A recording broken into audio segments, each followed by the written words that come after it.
And I quote, "I'll be there in a minute. Give me a second." Time is relative, folks. Time is relative. Yes. So, hey, cheers to everybody in the chat. They're a division rival. I don't care how many wins they get. Screw them.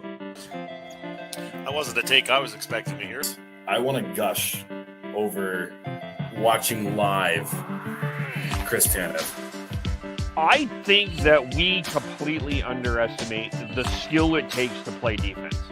One highlight or several highlights does not a Calder trophy make. I'm stepping in here. I'm going to be the crotchety old man here. They need to learn patience. They need to understand the tension, everything, and the drama. How dare! Look at this. How is McDavid not getting a penalty? You guys need to calm down with this, okay? You guys need to calm down with it. I don't think Canucks land is calm right now, Tyler. No, I think we're going to have to edit that out. I mean, it's hard for me to even be calm now. To quote the great cartoonist who brought us Snoopy and Charlie Brown and all that, Charles M. Schultz. I have a new philosophy. I'm only going to dread one day at a time. Because it's just, man. We Canucks get 2 wins in a row for the first time since the beginning of December, and 2 good solid wins too, over Washington and St. Louis. And then this interview from Jim Rutherford comes out and just completely overshadows those wins and completely overshadows just everything. But for those who have been under a rock or out doing something else or not been on social media, Jim Rutherford did an interview with Gary Mason of the Globe and Mail. And he basically confirmed that the JT Miller and Elias Pettersson relationship is not good. And that it looks like unless something drastically changes, the core that we know of this Vancouver Canucks team is not going to be the same going forwards. There will be major changes to this team. So, Tyler, when you saw that article come out and the quotes come out, what were your first thoughts? Well, first of all, I mean, the last time we've heard Gary Mason weigh in on Canucks things this sort of just came out of nowhere to me. So it's very interesting that he would get an exclusive interview. To me, it's obviously a very sensitive issue. How that was set up, I'm not exactly clear, but obviously the organization would trust Gary Mason's reporting to want to do an exclusive interview with him. Honestly, I had to, in this day and age, had to double check to make sure that it was real. I mean, it just seemed like really an interview with the Globe and Mail and talking about this and being admitting all this in the public just seemed so odd. But now that there's only one way to really look at it, and that is to set up the fan base for a poor return on a trade or trades again, which has been plaguing this franchise for seemingly ever. Because it's public knowledge and well known around the league, and it already was before this interview. It's not like this interview's really changed that, but it's well known out there that the Canucks are probably going to have to move these players, and when you have to make the deal, you lose the deal. Typically, it's the team that's more desperate to make the transaction that loses the transaction, and so it's just really sobering news to say the least.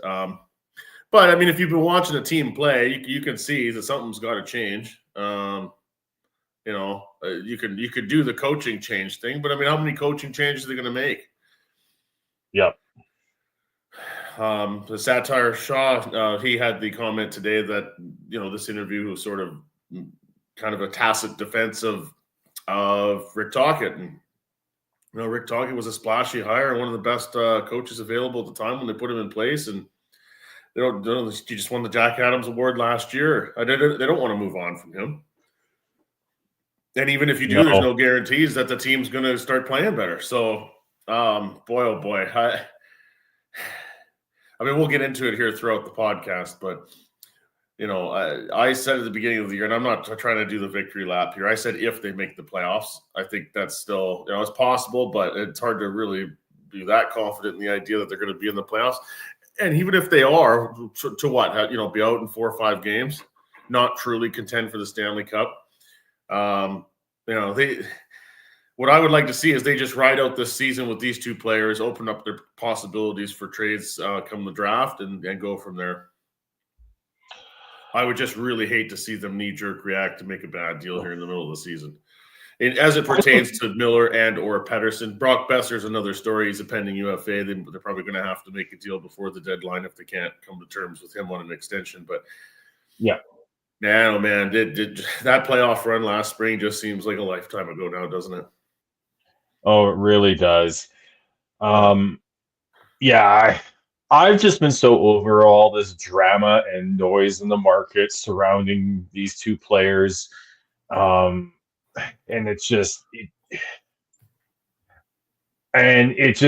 when I saw that the article this morning, I knew it was just going to open up a can of worms, and you have people throwing getting all upset about it. You got other people doing the "I told you so" dance about this whole thing. It just sucks because, as you said, they had such a good year last year. You thought that they could build off of this, but it's just, for whatever reason, the chemistry on this team this season has not been there. They don't have an identity. They just the outside of Quinn Hughes, the top players have not performed at the level that they need to be performing at. And so when the depth players, secondary scoring, and the depth players aren't at the top of their game, and the top players aren't at the top of their game, then you're not going to win games as consistently as you need to make the playoffs and to be considered a cup contender as they were expected to be by many going into this season. It's just, this team has broken me this year. I used to make excuses to watch the Canucks games last year when they were playing well, and even going into the dark times and all that. I still found reason. This time it's just I've stopped trying to say no, I can't. I've got the Canucks game to watch. Let's hang out a little bit later, a little bit earlier. No, it's just because you don't know what you're going to get from this team. They're so consistently inconsistent that it's frustrating to watch when they don't show up. And they had 2 good games against Washington and St. Louis. Washington's been really good this year, and St. Louis was chasing them in the standings. But you just don't know, come tomorrow, when in their next game, if they're going to show up. So you need to at some point. I know it. People think that these comments with Rutherford are going to hurt the trade value of Pettersson and Miller. I don't necessarily think so, but the Canucks need to stand firm on what they want for them. They can't just say, no, we have to make a deal now. Yeah, and that's one area where I do have some confidence with this management group that they will hold out to get the deal that they want, as opposed to the previous regime or the one before that. But how whatever they end up accepting, assuming there is a deal that ends up being made for one or both players, it's still going to be underwhelming and still going to be some degree of a setback. Then what does that mean with Quinn Hughes? There's also all the Thatcher Demko questions here too, as far as health, and is he going to ever come back to that form we've seen in the past? And I mean, the more you start asking questions, the more there just becomes more questions, right? Really. Yeah, I think if we let's take this sort of one player at a time at this point. Yeah. And let's start with JT Miller. I think his name's been in the trade talks, I think, a little bit more this season. I think there's more confidence by a lot of the insiders that he's going to be traded at some point. He's a heart and soul player who just leaves. He's very extroverted with how he shows his emotions, so that can rub people the wrong way. But also, when things are going well, you can tell, and he can take over games. His contract is not horrible, especially with the cap going up, but it's still not great because he's still got, let's see here. He's got he's at $8 million a year for another 5 years after this. And he's on the north side of 30. So it's not, the contract situation isn't fantastic, but it's not horrible in my opinion, especially with the cap going up and most likely going up for the foreseeable future. That contract's not going to look as bad as long as he can continue to be a top 9 forward for whoever gets him. He'll still be a good player for that team. What can the Canucks get for him? I don't know at this point. I think if Dallas might be interested, and do you think you could find a way to get a Stankoven out of Dallas? If not, maybe a Maverick Bork. If you can get that, then I think you take that and run. I mean, my cynicism is that this is maybe I've always been an optimist. I would consider myself to be an optimist, but with this, I mean, it's hard to imagine a top 6 forward or a top pair D-man in a package with a bunch of other picks and such. It's hard to imagine that. I mean, in terms of immediate NHL help, I mean, a third line center maybe. I think you'll be able to get like a sort of a borderline, a player who's they should be targeting someone like in that same age range as Stankoven and Bork, who hasn't quite popped yet. You're looking at Dallas, who's right in the middle of a contending window. They want, bringing him in would be huge for them. And it's just whether or not what they see in how they value those two players. Stankoven and Bork are currently on the wings in the middle 6 for them. So, but you bring in a Miller, and they both, most likely one of those guys is getting bumped off their line. So yeah. That's why I think if it's Dallas, I think if the Canucks have to be identifying players like that if they're going to do that. I'm not sure how much more you get if you're shooting high for players like that, because those two guys are very highly thought of prospects, blue chippers. In my mind, I look back at because maybe it's just because it's a Dallas there. You can get one of those and just move on. Maybe addition by subtraction is the the move here, and you can get so this comes back to the whole idea of doing this interview in the first place, right? I mean, isn't that kind of the spin that the organization is trying to put on this? Maybe, like try to temper the expectations of the return.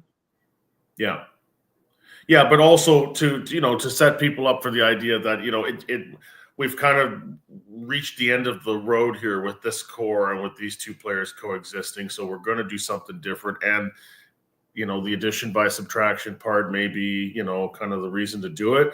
I just think that if you're going to make this move, I mean, it might be 2 or 3 years before they're back in the playoffs. I know that maybe sounds insane to hear that, but I mean, the tone from ownership has always been about chasing that playoff berth, and it's like, yeah, guys, but it's the cupboard's getting a little bare too in terms of future. Picks and prospects that are viable. I mean, they've tried different guys and promoted them, but nobody's really grabbing the reins here. I mean, Lekromaki, I guess, offers the most promise as far as somebody in the Canucks system, but maybe Ratu, I don't know. But it's a lot of not useless spare parts, but nobody's really jumping out at you as like, oh, this is the there's no one that you can really latch onto as like the future of this team. That's exactly it. Yeah. Lekromaki and Ratu have definitely been on a heater down in the AHL. Hopefully Lekromaki is not too injured. He had a bad fall into the boards in the last one of the last atmosphere games, and the Canucks did just recall Ratu, and so hopefully he can stick and at least become a middle of the lineup player for the Canucks going forwards here. But you got Tom Verlander, who's on the blue line, who looks really solid, and wouldn't be surprised if you see him make the jump at least to the AHL next year, if not playing some NHL games at the end of this year, depending on where the Canucks are at. 2 or 3 again. I think it really comes down to what they get in return for these players. We looked at like the Kevin in his video earlier today. He talked about how he thinks that the Canucks could have possibly gotten like their version of the Pierre-Luc Dubois trade.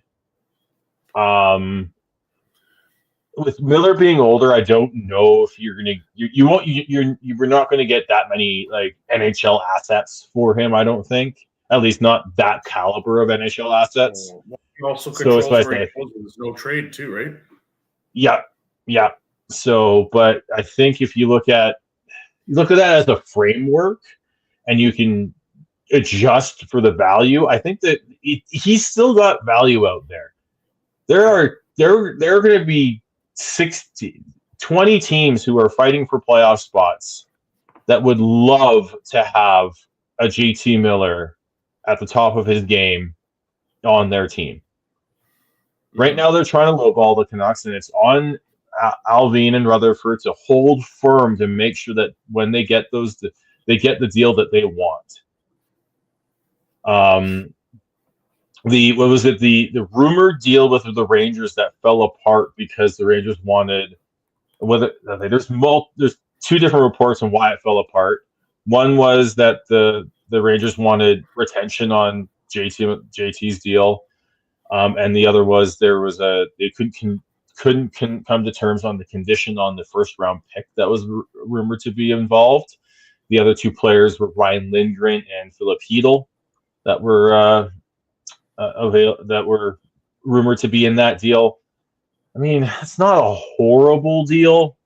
Lindgren is a UFA at the end of this year. A left shot, physical defenseman. Do we know could he have been someone that could have helped the defense core? Maybe, but again, it's not necessarily this position, like with the left shot being the position that they're necessarily needing. Cheadle is a third line center at best. A good one, I think, when he's on. But so I think it would come down to what they would do with that first round pick if they could find a way to flip it the way they did in the Horvat trade and get an NHL player like they got in Philip Hronek. So maybe that's the way they have to go about it too. It's not necessarily about the first trade that they make and the assets they get back in that trade. It's what they do with those assets going forwards. That will be the looking at the totality of what happens with this with any moves that they make, because they're just. I do think you're right there, Tyler, in the fact that this a part of that interview was definitely maybe a managing up aspect there, and trying to not only temper the expectations of the fans, but sort of manage upwards to ownership, saying that we need to find a way to make this deal happen, even if it's not for top end prospects or top six forwards. Yeah.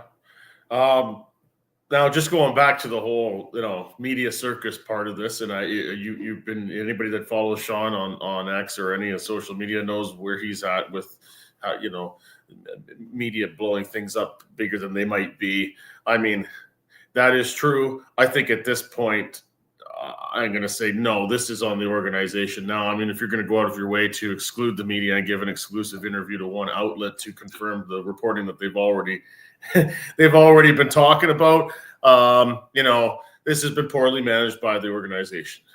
It's not an easy situation to manage. I'm not saying that that's the case, but now they've really put themselves in a difficult position, and they're into doing damage control. And I suppose the Aquilinis and Gary Mason get along well, so perhaps that's why he got the interview.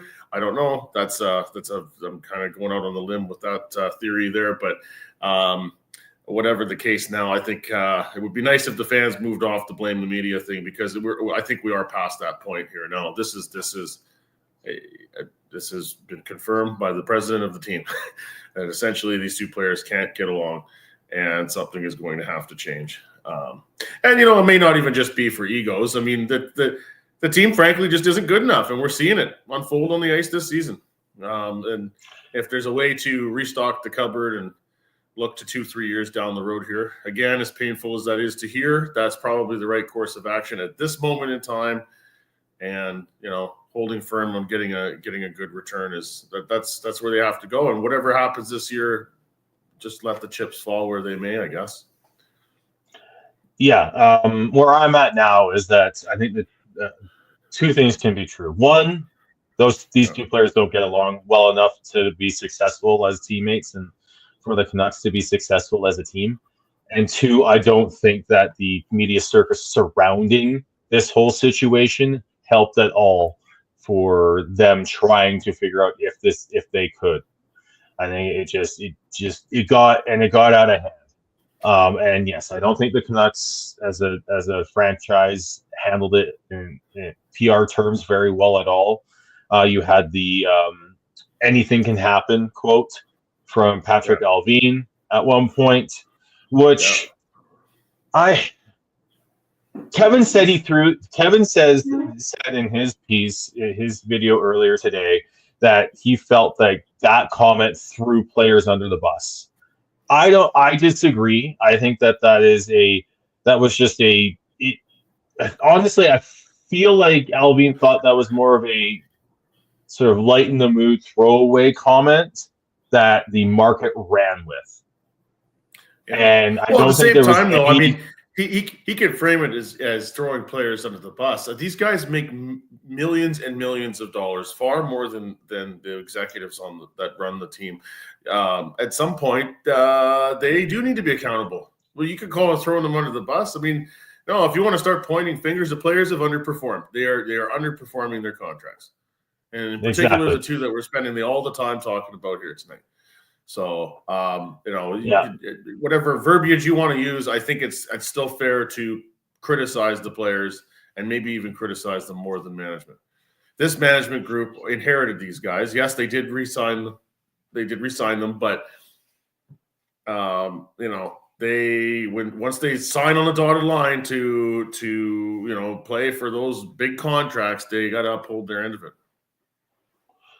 Yeah, and I think that's part of what they were like. They tried to work quietly. They tried to work subtly, and now the Rutherford one. Yes, I will completely agree with Kev. I think this was Rutherford.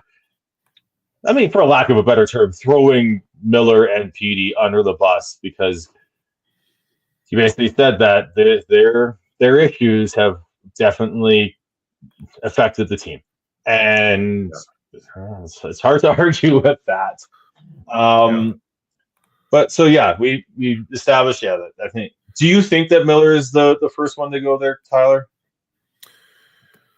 Yes, I think there's probably got to be more. I would assume there'd be more interest in him from other teams. His cap hit and term is less to take on. I would see more appetite for him in a trade, and the Canucks have committed more to Pettersson. So I mean, all of those things would point in that direction. I mean, let's be honest. Who is really salivating for an Elias Pettersson out there? I mean, it was reported that the Hurricanes had decided to make that move, and that's they've gone a different direction now. So take that one off the table, right? But I'm saying that I think there is an appetite for a Pettersson out there. I think you could. Okay. Like, he doesn't have any trade protection at this point. He won't have it until July 1. Yes, so that does make a deal a lot more feasible. Fitting that contract under a team that's got limited cap space is another story. I just think if you're a team that's looking to add at the deadline to go on a playoff run, a guy with a guy like JT Miller, what he brings to the table with the bite factor to his game, and then he can play wing and play center, and he's just got that nastiness to him. Like, to me, like, if I would see that as a more attractive a piece to try to pick up to add to your team, and you're not as committed financially to doing that. And I'm sure there's a good number of places out there he'd be willing to waive his no trade clause for. He's going to come out in the media and say that he loves Vancouver and he doesn't want to go. That's what they all say. That's performative when they do that. And that's to make sure that they keep all their options open. I mean, if the team doesn't want him there anymore, I'm sure he'll be willing to waive that no trade clause to go somewhere. Mm-hmm. Oh yeah, it sounds like maybe East Coast. The States makes a lot of sense for JT Miller, whether it's the Rangers, the Devils have said that there's rumors that the Devils have been interested in him. So I think those two are and maybe potentially Dallas. I think are the three teams to watch for him. The other, and then with Petey, I think that opens up a little bit more, just because I think you'd have more teams looking at him, more teams willing to take a swing on him. I think you could see maybe a Utah potentially doing that. You've got Buffalo and everything going on there. I could see them trying to take a big swing there. And like I keep never count out the Avs for both players. I think I wouldn't be surprised if they just tried to do something. Yeah.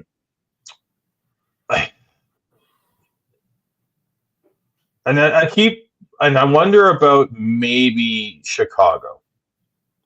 I don't know if Chicago has the assets that the Canucks would want in that deal, that'd be willing to give up, right? Because yeah, we could fantasize about a Connor Bedard coming home trade, but it's not happening. But I wouldn't be like if they can get creative, and that might be I think it just might be that wouldn't be I wouldn't be surprised if that's a team that would look at trying to do that. Yeah.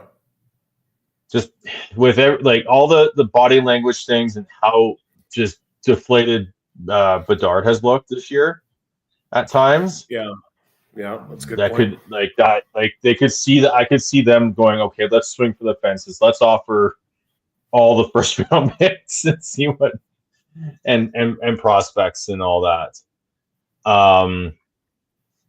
So I think that could be it, but yeah. Yeah, we're doing a podcast here today. We're at times you're struggling for the words, right? I mean, this is just Gary Mason in his article in the Globe and Mail did use the word that sobering to describe the reality check that exists here when you hear this from the president of the team, and yes, it is a very sobering piece to read. And what's also sobering is that there may not be a deal that gets done before the trade deadline this year, and this soap opera could continue for a while. And as long as both players are on the team and they're struggling, I mean, you thought it was a media circus already, Sean? With that media circus idea, do you think that if Miller is traded, that the media circus will be even more with Petey after? Or do you think there might be a relaxation of it, at least to start? I mean, news media and just the way that media operates is very conflict oriented, right? So it's a very juicy story right now when you have two guys that are not getting along because there's that conflict, right? So it's hard to imagine that they're continuing to be, that once one or the other gets moved. They'll just maybe find another whipping boy at some point, No, I would think that things would calm down for a while.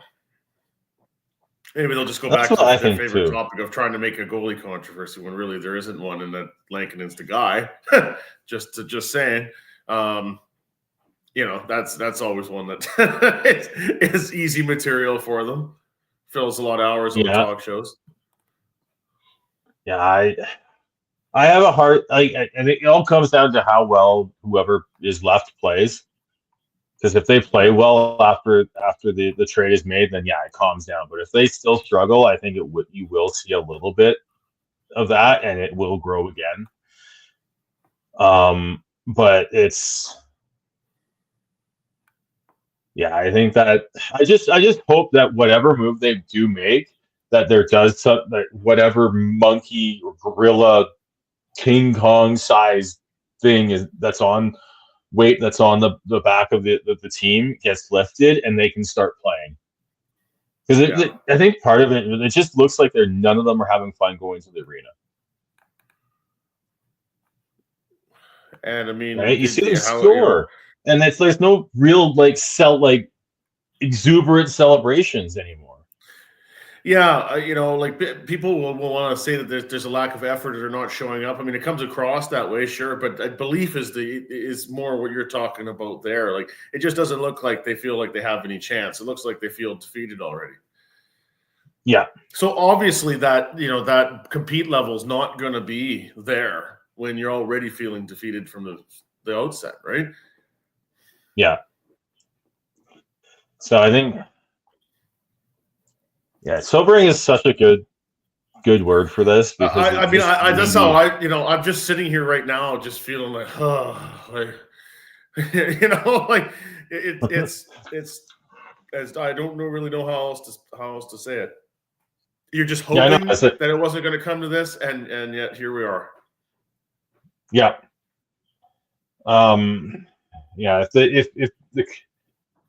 the Canucks do end up moving Pettersson, I do wonder if, I think I keep going back with Miller. I keep looking at Dallas and New Jersey as spots because I think there's pieces there that make sense. There's pieces there that I think can help the Canucks not only in the future but now. The Rangers, I don't I don't think there's anything there that like really like makes me feel good about the trade. And then with Petey, I go to Buffalo, and I think just you got Dylan Cousins there, and you've got Bowen Byram there, you've got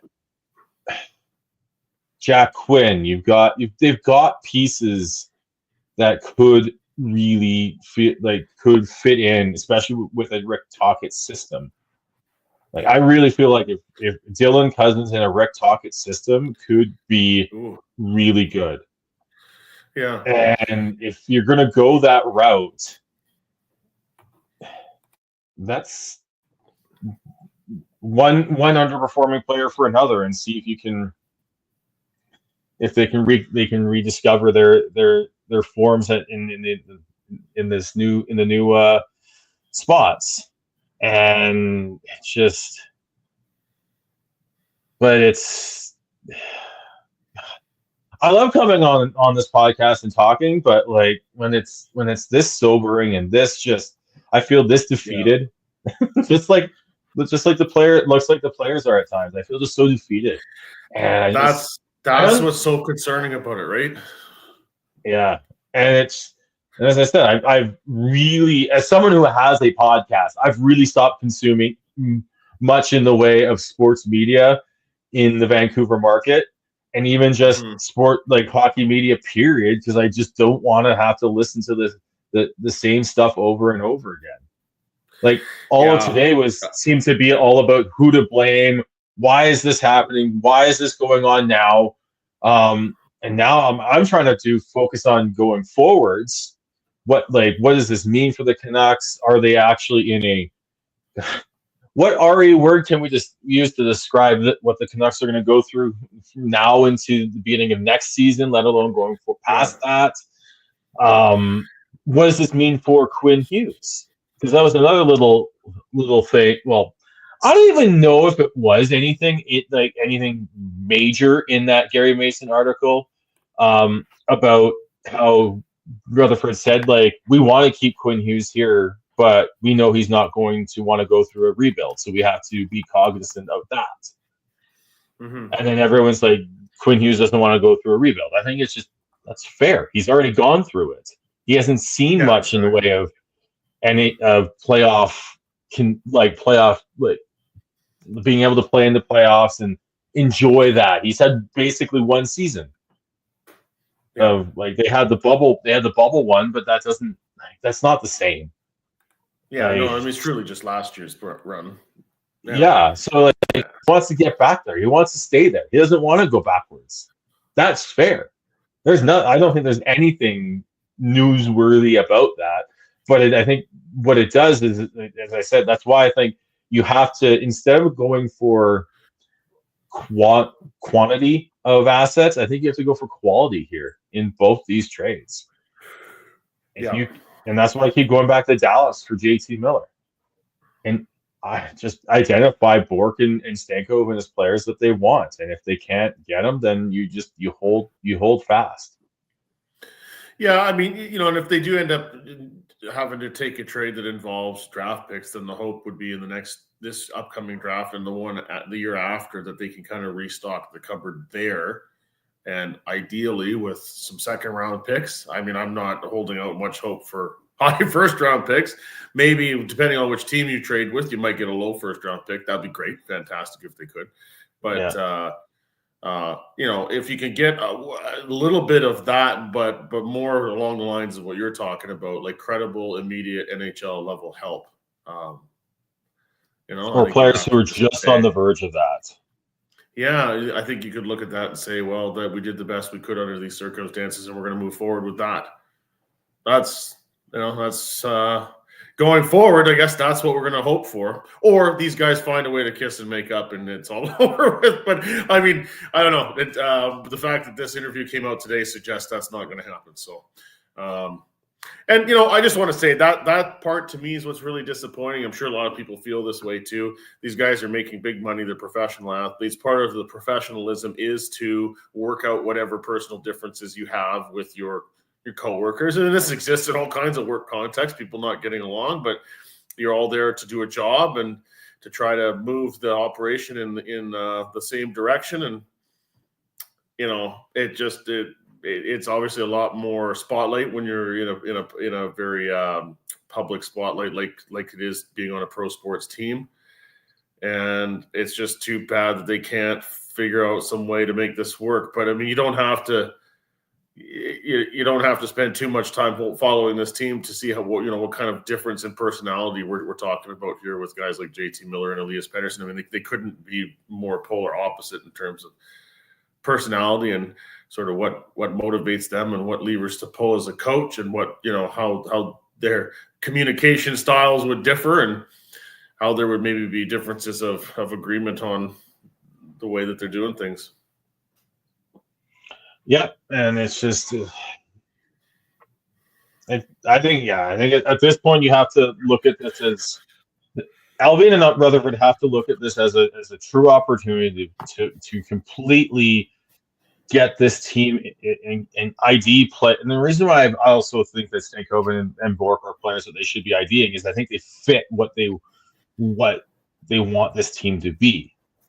Like, and they're high motor players. Stankoven played for the Kamloops Blazers. Dylan Cousins is another WHL guy. He's from Whitehorse. They're both sort of almost quote unquote local kids. And if you can get the right players in here that have that motivation and want to be a Canuck and want to be like part of the solution and are willing to make sure that they're putting any sort of differences aside to make that happen, then you can start moving forwards. Because that seems to be the problem here. It's like, it's not that I'm saying I don't think that Petey doesn't want to be a Canuck, or Miller doesn't want to be a Canuck, but I think they just, for whatever reason, it's just not working. They need, in whatever the return is for these guys, is you have to go forwards and into this off season, the deadline, and this off season and into next season, and finding players who want to put on the blue and green, the black and yellow, and represent Vancouver and have the pride to do it to the point where they know that, like, how this has been so sobering and deflating for this fan base. We've seen after 2011, we just saw this deterioration of that core. You had some hope with Brock Besser coming in. You had Bo Horvat and Brock Besser coming in. You had some more hope when they brought in Petey and Quinn Hughes, and they just never able to realize their potential until last season, and now this happens.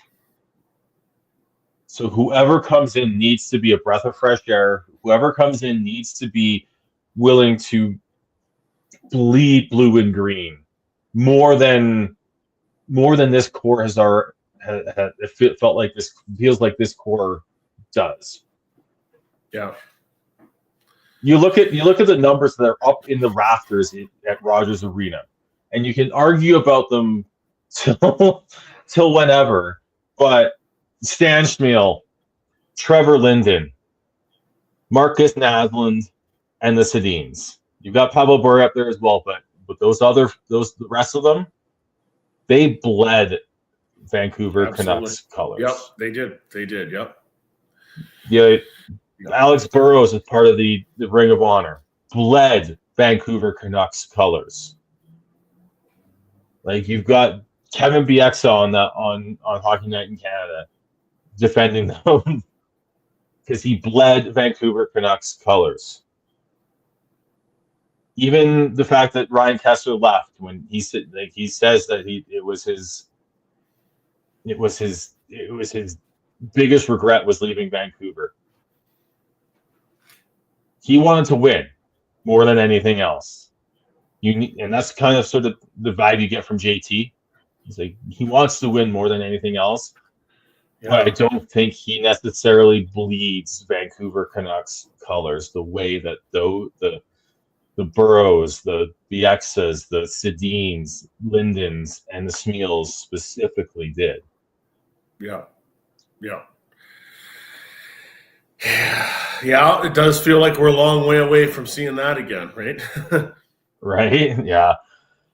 I mean, then then But hey, talked about they've What's won up? their last 2 games, right? They've won their last 2 games. If they win the next 2, how does this whole narrative change? Maybe it does change a little bit. See, we're going to spin the positive. I mean, he did. Rutherford did say that they are sort of, because I don't know when that Rutherford interview was actually done. Like, it was definitely not done yesterday. It says Monday. On Monday, so yeah, so that was it. It was yesterday. It was yesterday. Okay. Yeah, that's what Gary's. But before it would have been before the. Yeah, it was done before the game. So yeah. So, but when you look at that, the same thing. Like the Canucks, what they go in, they have the game against Edmonton, where all hell breaks loose. And then they lay 2 eggs against Edmonton later on that week, as well as earlier in the week versus I can't remember.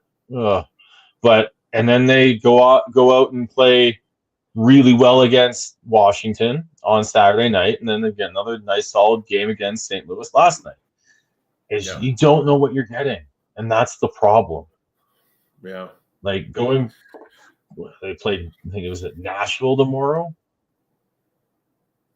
Yeah, they play Nashville tomorrow, and it's just like, what Canucks are going to show up tomorrow? Are we going to get weekday Canucks or Saturday night Canucks? Last night we got Saturday night Canucks. They forgot it was Monday and they showed up to play. So, yeah. Now who knows what kind of circus there's going to be when everybody meets the press again here. Whenever that opportunity is, maybe tomorrow, the morning skate or whatever. But I don't know. They're on the road, and there's not many media members traveling these days. So that could have something to do with the timing of the interview may be connected with that. It's a good point. Yeah, they're not back in Vancouver until Sunday. Against the Red Wings. So, my hope is that because it was Jim Rutherford that come out and gave these comments in the media, that maybe that'll take a little bit of the focus off the players and the underperforming and off the coach for at least a few days, and maybe they can just get back to playing hockey. And success breeds success. If they could just, if they can get another win here and suddenly now we're on a winning streak and they're starting to feel a little better and the puck's going in the net, things can really turn around.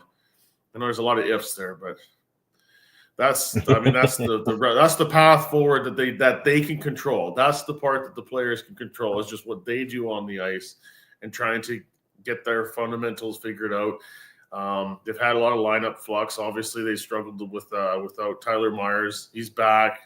Things are sort of slotting back into place a little more like they're supposed to. Lankinen's giving them solid goaltending again after an illness there. Why not now to go on a little run? It's now or never, really, for this team if they're going to try to salvage this season in some fashion.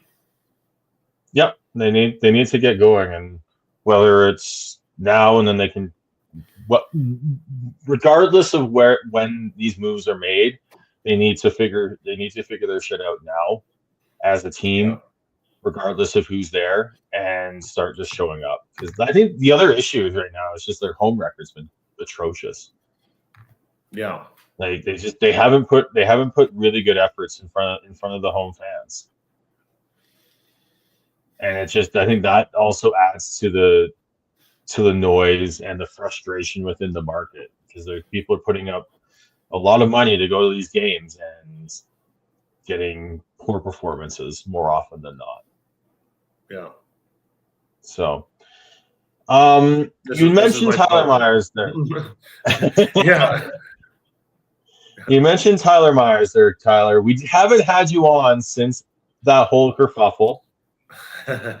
What were what was your thoughts on everything that went down regarding McDavid, Myers, Bouchard, Garland? Yeah, I know that news cycle's passed here. I mean, my comment on that, I was disappointed with the standard of the referees in that game. And there's two veterans, Chris Lee and Wes McCauley. McCauley considered by many to be one of the best, if not the best referee in the league. It was two let him play. And then it led to that situation at the end. They missed a high stick earlier in the game. I think it was Quinn Hughes got in the throat near the end of the second period. Things came to a head there. And, nothing's being called. McDavid's frustrated. They're losing. He reacts. Tyler Myers reacts. There's a lot of regrettable things that went on there. My cynical view was that they would rule harsher on Myers than McDavid. They went with 3-game suspensions for each of them, which I think is the correct discipline to issue, which is hard to, we don't say very often that they get these things right. There's often a lot of disappointment over the rulings. It was just really unfortunate that it led to that. I felt like all of that could have been avoided with just a bit of a tighter officiating standard throughout that game. Yeah, but I think they got it. Like we did a podcast the Sunday after that game, and then Kevin let loose on the whole Edmonton narrative a little bit later on that week after the suspensions got announced. But yeah, it was such a gong show, wasn't it? Oh. Well, and I mean, we should have known that the reactions on social media between the fans and the respective media corps would be what they were. Because, I mean, we saw that in the playoffs last year. I mean, it's just like, it's great. I mean, it just shows the passion that people have for their team and for the rivalry. And it's turning into quite a rivalry now. I mean, that's part of why we like sports is when that fire is burning on both sides of a rivalry. But I appreciated Kevin's rant about protecting their star versus protecting star players. Yeah, it tends to be that way. The arguments over we got to protect our stars. Well, no, that's when it suits you. Typically, is how it goes. And we were getting that from the Edmonton side of it. It is what it is. There'll be another controversy to Jordan before we know it. The same Edmonton media who were screaming "Protect the Stars" were applauding Corey Perry for driving Quinn Hughes' head into the boards. So I know, like that's why fans need to just not get in a tizzy over that, because they don't really have that much credibility when they start opining on these things, do they? No, not at all. Yeah. And then the other big news over the last little bit was we touched on it briefly with the Carolina Hurricanes making a big splash. It sounded like they were interested in Elias Pettersson, but they ended up going after getting Mikko Rantanen as well as Taylor Hall in a massive trade. Man, that is honestly, I think it looks like it's going to work out for both teams, both Colorado and Carolina, in my opinion. Because Carolina's lineup is super deep now, and Marty Necas is a damn good player, and they got, I think, Colorado, I think, is not going to be done. If you want a dark horse on a team that could go after one of the Canucks players that are going to be available, it's Colorado. Yeah. So, is there anything else, Tyler? I know it was a bit of a doom and gloom podcast. Yeah, I just want to say it's nice to be back on with you here. It's been so long. Apologies that I haven't been able to make it on with the various schedules that we all have that we're trying to coordinate. I did want to comment just very quickly. Last night was an Amazon Prime telecast there that for the Canucks. I think the third one now, and Isn't it refreshing? Like, isn't it refreshing to watch? And it's nothing against the Sportsnet crew or John Shorthouse or Dave Tomlinson or Murph and we love Ray Ferraro now being part of the broadcast as well. But it's just nice that is a very focused on the game type of broadcast. It's not they're not trying to reinvent the wheel, and like the picture and audio quality is great through the Prime Video app. And if this is the future of broadcasting NHL games, I think they're headed in a good direction. It's just that broadcast just doesn't you don't want the telecast to be distracting from the viewing experience or annoy you, and those boxes are checked. So for a handful of games in a season, I can live with watching it on the Amazon Prime because they're doing a good job. Just wanted to say that. They are, it's fantastic, and I don't know what they've done differently technically wise, because the picture quality, it just feels so much better. And I don't know what they're doing that Sportsnet isn't. So before we do sign off here, there was one thing. It was reported. There we go. Reported by Darren Drager that the NHL and the NHLPA have advised the IIHF that they are intending to move forward for the 2028 World Cup, at least for now, without the IIHF's involvement. And I think there's a lot of people who would probably squint at that a little bit, but I think it makes sense for multiple reasons. The main reason, money, right, Tyler? Doesn't it always come down to that? Just a little. It's always about the money. I mean, it's always interesting. A World Cup of hockey that's organized by the NHL with NHL officials, NHL rules, NHL, everything's done by the NHL. I mean, what do they even need the IIHF's involvement? That's what's kind of. I think they were trying. I think they want to just play ball, for lack of a better term, play fair, because they know that if it's going to be tougher without them.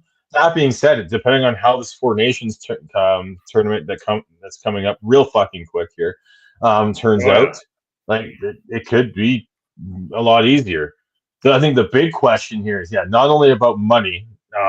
Is the reason they're doing this, but does this also open up the door for potentially, because it's 2028, we're 3 years away from that, but potentially a Russia involvement, at least in Russian players' involvement. I we got to get back to that. There's been there's feelings at the World Junior Hockey Championship this past Christmas holiday season where people are saying, it doesn't feel like it once did. Well, it's not the same as it once was. There's no Russian team. It's just not the same. Got to find a way to get them back in, and I do have full regard for the political context that surrounds that whole situation. But when your goal is to have best on best international competition and you don't have Russia involved, it's not truly a best on best competition. I'm sorry, it's just not. It's not, and yes, right. And there's got to be a way to figure that out. It's a touchy subject, but and I think they might be a big reason why that they're going forward with this is that I think it might open up for them to be able to have. Maybe they might not even call them the Russian whatever they want to call the team, but they'll allow those athletes from Russia to participate in it. And at least for an on-ice product, it will be better. Whether or not it will help sell the game or do anything like that with all the political reasons as to why the Russian athletes haven't been involved in a lot of sports right now. I don't know at this point. So, but it's something to watch for sure. Yeah. All right, Tyler, we jumped right into it, so I didn't even get a chance to sort of ask you how you've been doing and how how life as a Zebra has been. Yeah, it was turbulent last weekend in Prince Rupert. We had two Central Interior Hockey League games. Our one of the weekends where we have the teams from the Caribou come up, so it's a busier weekend doing multiple games. There was a coach ejection, which was unfortunate, but so that's it. We are at that point of the season, I guess you could say, where it's getting a little more intense. There's one more weekend to go here with the regular season, then we're rolling right into the playoffs. So it's an exciting time of the year for sure. Awesome. All right. How do we follow you there, Tyler? Yeah, I'm on x.com at tnoble, TNOBLE. I'm Beardy Canucks 03 on Twitter. You can follow Chris SCHNEIDZ on X, and I think he's Schneid's 10 on Blue Sky. Okay. Kevin is KEVOLE on all the social medias. Devin will come back at some point. We got him back one point this season. Yeah. We'll get him back again. You can follow us, Shifts and Pucks, on YouTube, Facebook, X, Blue Sky, Twitch. I think that's all the platforms we're on at this point. So Thank you for tuning in. Thank you for all your support. We will see you next time. Bye for now.